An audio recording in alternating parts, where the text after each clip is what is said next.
Nakatala ang Department of Health Region 10 og sobra 50% nga pagsaka sa mga kaso sa dengue sa riyon. Ang publiko giaghat nga maglimpyo sa palibot matag adlaw. Ang detalye sa report ni James Paulo Yap.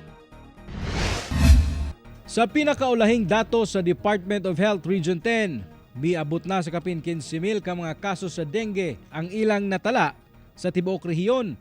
Kung itandi sa 10,000 ka mga kaso sa susamang bulan sa milabing tuig, kinibase na sa monitoring sa Research, Epidemiology, Surveillance and Disaster Response Unit kung RESDRU. Sobra 50% kuno ang gitaas sa mga kaso kung nasa nagunag gihapon ang probinsya sa Bukidnon nga adunay 6,693 ka mga kaso sa dengue. Butang nga gikialarma karon sa DOH. Sagad kuno sa mga nataptan sa maong sakit, mga bata nga nag-edad 5 hangtod 9 anyos. Busa, gisiguro kuno nila karon ang pagpanghatag og mga treated mosquito nets sa mga eskwelahan kung nasa taas ang natala nga kaso sa dengue. Kani man sila active sila adlaw no, na sila sa gawas na dula-dula.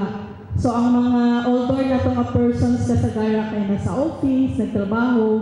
So ang pinaka common nga mataptan is ang mga bata. Pipila na sab ka lugar sa Bukidnon ang nagpahagayon karon og fogging operation. Apan sumala niya, mas epektibo gihapon ang forest strategy kontra dengue. Ilabi na ang search and destroy o ang pagpangita sa breeding places sa lamok aron mapugnan ang pagkuyanap sa dengue. Mao gali na sir nga 4S ang fogging is gibutang gid sa pinaka-last na S.